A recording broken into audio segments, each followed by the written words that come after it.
Okay, I want you to think about your life. How many times have you had an incredible experience where you felt like an actual king and reached an all-time high? Maybe it was your birthday. Maybe your favorite team won the championship. Or maybe he or she said yes. Now remember a time where you felt absolutely defeated, where you reached an all-time low. Maybe you didn't get that job, or you were bullied or belittled in public, or he or she said no. There is this phenomena that exists in every single person's life, where we experience incredible highs, followed by equally incredible lows, followed by highs, followed by lows, and the trend goes on and on. And most of the time, it's not like you go from 100% to 40% low. You literally go from 100% to completely zeroed out low. Now, why is this such a common occurrence for everybody? And is there a way to minimize it or even eliminate it? When I was in college, I joined a fraternity. No, God, please, no! Anyway, we had to go through this thing called Hell Week, which was a weekend of sleep deprivation. And we had to complete it in order to be officially accepted. And it was actually kind of badass. It was essentially 56 hours of no sleep with constant mental and physical workouts. Yeah, and no drugs or alcohol despite popular belief.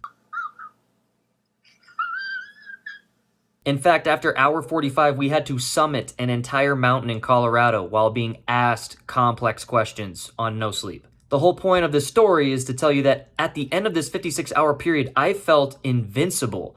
I had pushed myself to new limits that I never thought even possible, nor did I even think I would ever be in a situation where I'd be pushed to that limit. All I remember is feeling literally on top of the world. I felt like a mythical god from a storybook, and I didn't want the feeling to stop. However, that high was short-lived, very short-lived, because just 2 days later, I got a bill in the mail reminding me of how much student loan debt and credit card debt that I had. $50,000. And at that moment, I was zeroed out. Imagine that, being at an all-time high where you thought you unlocked a human secret potential and 2 days later, feeling as though you were nothing. Now, we all understand that life has lots of ups and downs, but how can someone go from feeling like a demigod to 2 days later being completely zeroed out to an all-time low just by simply remembering their socioeconomic status of their real-life circumstances? Well, after exploring this question for the next 10 years, oh my gosh, I can't believe I've been out of college for 10 years. I believe that this phenomena boils down to just one simple question. And that question is, what is my why? Why am I doing this? But what's even more important than knowing the answer to this question is knowing the answer to this question before that deflating event occurs. And it will inevitably occur. Thank you, human experience.